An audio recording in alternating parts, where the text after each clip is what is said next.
পরিমাণ ক্ষতি হয়েছে দখলদার দেশটি, এটা তাদের জন্য অনেক বড় ধাক্কা।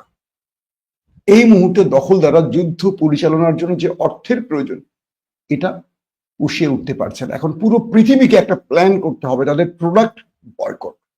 যদি পুরো পৃথিবীর মুসলিমরা বা মানবতাবাদীরা একযোগে তাদের প্রোডাক্ট বয়কট করে, এই যুদ্ধের পর ওদের হাতে হারিকেন ধরে যাবে। কারণ এরা অর্থে এত টইটম্বুর ছিল যে অর্থ দিয়ে তারা মোসাদের মতো বিশাল বিশাল গোয়েন্দাকে নিয়ন্ত্রণ করছে। ধরেন একটা মানুষকে মারতে হবে, একটা মানুষকে তারা হাজার হাজার কোটি টাকা দিয়ে দিচ্ছে, এই লোভে পড়ে মানুষ এই কাজগুলো করত।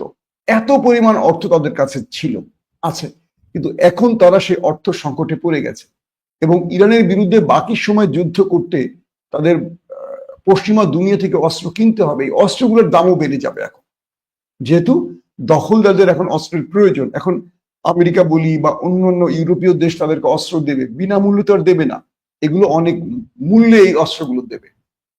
তো সবাই সবার স্বার্থটা যেহেতু খোঁজে, একটা বড় রকম অর্থনৈতিক সংকটে এখন রয়েছে দখলদাররা। এই সময় আমাদের উচিত প্রত্যেকেরই ওদের পণ্য বয়কট করা। এখন আমি যদি বলি আমি একলা বয়কট করলে হবে না, আসলে আমি আমারটা করি, আপনি আপনারটা করেন, সে তারটা করুন। প্রত্যেকে প্রত্যেকের মতো যদি এই বয়কটটা চালাতে পারলে ওরা শুয়ে পড়বে, ওরা আর দাঁড়ানোর সুযোগ পাবে না। তারপরে আসেন